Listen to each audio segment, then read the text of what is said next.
बिहार में 20 अगस्त से जमीन सर्वे हो रहा है। नीतीश सरकार का उद्देश्य है कि जो जमीन मालिक है उसको उसका वास्तविक हक मिल जाए और भूमि विवाद को लेकर हो रही घटनाएं कम हो जाए।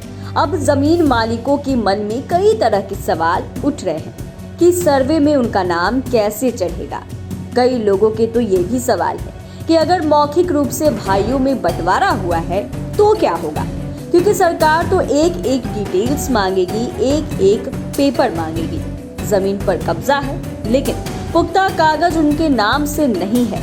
आइए जानते हैं इस वीडियो में सब कुछ महत्वपूर्ण वो बातें जिसे लेकर जो जमीन मालिक है उनके मन में कहीं न कहीं सवाल है।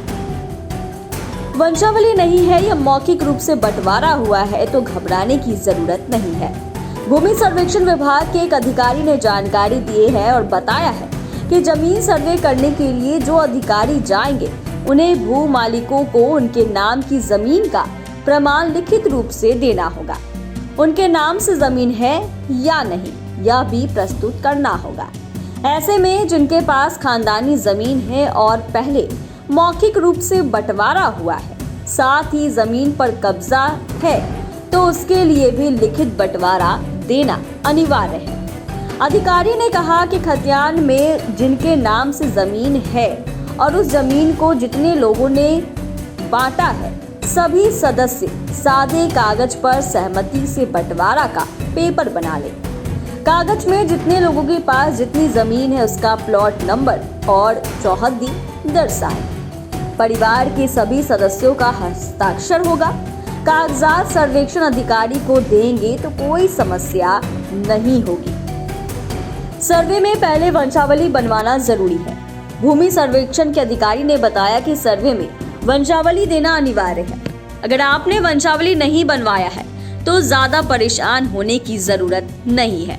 स्वघोषणा पत्र में आप खतियान के आधार पर वंशावली प्रस्तुत कर सकते हैं। इसके साथ ही वंशावली के लिए राजस्व विभाग से प्रपत्र 3-1 का फॉर्म भी वेबसाइट पर डाला है। इसको डाउनलोड करके भरा जा सकता है। इससे पहले भी आपने जाना है कि बेटियों का जमीन पर हक होगा या नहीं। वहीं दूसरी ओर कई लोगों में यह भी संशय बना हुआ है कि जिन बेटियों की शादी हो चुकी है क्या वह भी दावेदार होंगी। वंशावली में उनका भी हस्ताक्षर अनिवार्य होगा। इस पर कहा कि बेटियों का खानदानी जमीन में हक होता है, लेकिन आप अगर वंशावली में बेटियों का नाम नहीं दर्शाते हैं तो सर्वेक्षण अधिकारी उस पर कोई हस्तक्षेप नहीं करेंगे। अगर आपकी बहन या फुआ दावा करती है तो उनका भी अधिकार बनेगा और सर्वेक्षण अधिकारी को बेटियों का भी नाम वंशावली में अंकित करना पड़ेगा। वंशावली में या स्वघोषणा पत्र में बेटियों का हस्ताक्षर अनिवार्य नहीं है।